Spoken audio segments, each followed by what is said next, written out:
Saludos nutrinautas, sean todos bienvenidos a su podcast favorito de nutrición. Mi nombre es Montserrat González Cuevas y el día de hoy vamos a continuar con esta saga sobre bacterias.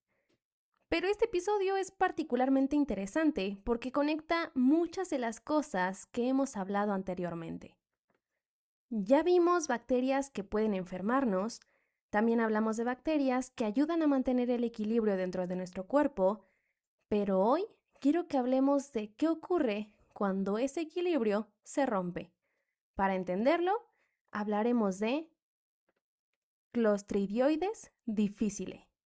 Tal vez el nombre no les resulte tan familiar como Salmonella o E. coli, pero dentro del ámbito médico, esta bacteria es sumamente importante. Y lo más interesante es que muchas veces el problema no comienza con la bacteria en sí, comienza con algo que usamos todo el tiempo: los antibióticos. Antes de continuar, quiero dejar algo muy claro. Los antibióticos son herramientas fundamentales en medicina. Han salvado millones de vidas y siguen siendo indispensables para tratar infecciones bacterianas. El problema como tal no es el antibiótico. El problema aparece cuando se utilizan de forma innecesaria, incorrecta o excesiva.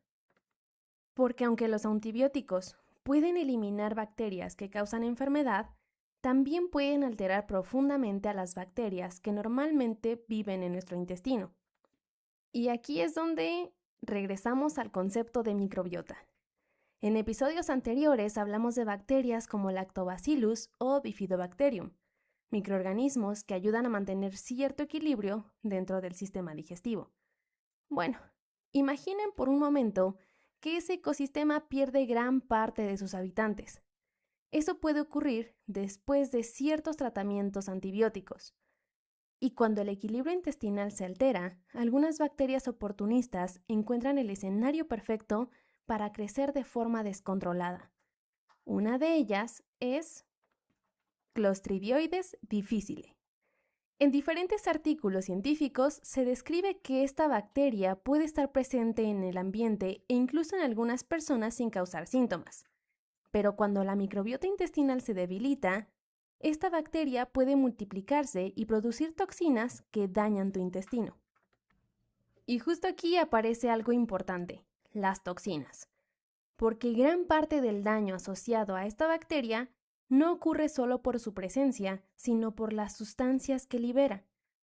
Estas toxinas generan inflamación y lesión en el revestimiento intestinal, provocando síntomas que pueden ir desde diarrea leve hasta cuadros mucho más severos. Los síntomas más comunes incluyen diarrea frecuente, dolor abdominal, fiebre y malestar en general. En algunos casos, la inflamación intestinal puede ser tan intensa que se convierte en una urgencia médica.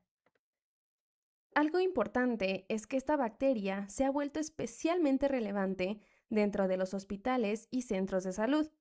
¿Por qué? Pues porque ahí es donde existe un mayor uso de antibióticos y donde muchas personas tienen sistemas inmunológicos más vulnerables. Además, esta bacteria tiene una capacidad muy interesante y también muy problemática. Puede formar esporas. Las esporas son estructuras resistentes que permiten que la bacteria sobreviva durante mucho tiempo en superficies y ambientes difíciles. Esto hace que sea aún más complicada de eliminar y favorece su transmisión si no existen medidas adecuadas de higiene. Quiero hacer una pausa porque hay algo bastante interesante detrás de todo esto. Durante mucho tiempo pensamos que la salud intestinal dependía únicamente de no tener bacterias malas, pero hoy entendemos que la clave está en conservar el equilibrio de las bacterias que sí necesitamos. Y eso cambia completamente la perspectiva, porque entonces el intestino deja de verse como un simple órgano digestivo y comienza a entenderse como un ecosistema más complejo. Seguramente hasta este punto del episodio te estás preguntando cómo puedes tratar una infección por esta bacteria. Y aquí viene algo que parece contradictorio. En muchos casos se utilizan antibióticos específicos para eliminar la bacteria, pero el enfoque moderno va mucho más allá de eso. En los últimos años, la ciencia ha desarrollado estrategias enfocadas en restaurar la microbiota intestinal. Y aquí aparece uno de los temas más sorprendentes de la medicina actual, el trasplante de microbiota fecal. Sí, así como suena. En términos simples, consiste en transferir microbiota intestinal sana de una persona donante hacia un paciente con alteraciones graves de la microbiota. Y aunque puede sonar extraño al inicio, diferentes estudios científicos han demostrado resultados muy prometedores, especialmente en casos recurrentes con esta bacteria. ¿Pero por qué funciona? Bueno, pues porque en lugar de centrarse únicamente en eliminar la bacteria, buscamos reconstruir el ecosistema intestinal.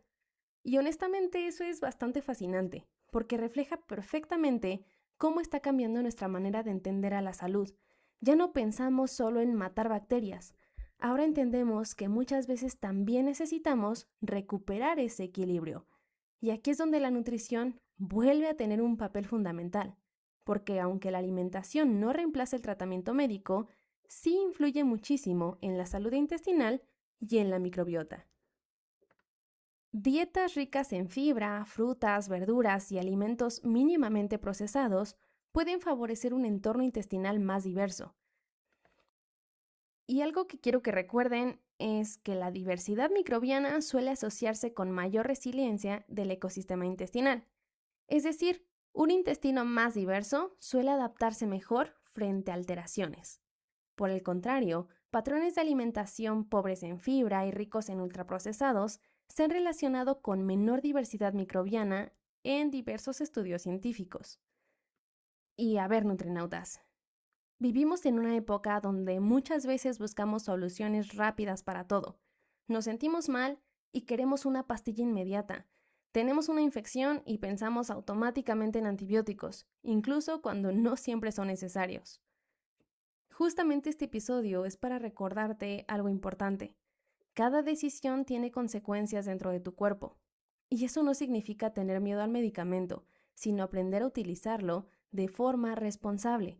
Porque cuidar tu microbiota también es cuidar tu salud, dormir bien, manejar el estrés, alimentarte adecuadamente y evitar la automedicación va a influir muchísimo más de lo que te imaginas. Algo que me parece fascinante es que hace apenas algunos años muchas de estas conexiones ni siquiera eran completamente comprendidas. La ciencia sigue descubriendo cosas nuevas sobre el intestino, la microbiota y su relación con el resto del cuerpo. Probablemente en los próximos años seguiremos entendiendo todavía más. El día de hoy hablamos de Clostridioides difficile, una bacteria que nos enseña algo muy importante. La salud no depende únicamente de eliminar amenazas, también depende de conservar tu equilibrio. Creo que esta idea va mucho más allá de la microbiota, porque al final el cuerpo humano siempre está buscando eso, el equilibrio. Pero bueno, nutrinautas, esto fue todo por el episodio de hoy. Muchísimas gracias por acompañarme una vez más aquí en el podcast. Como siempre, agradecemos a Producciones Argos por hacer esto posible. Yo soy Montserrat González Cuevas y esto fue Nutrinautas, explorando la nutrición. Nos escuchamos en un próximo episodio. ¡Chao!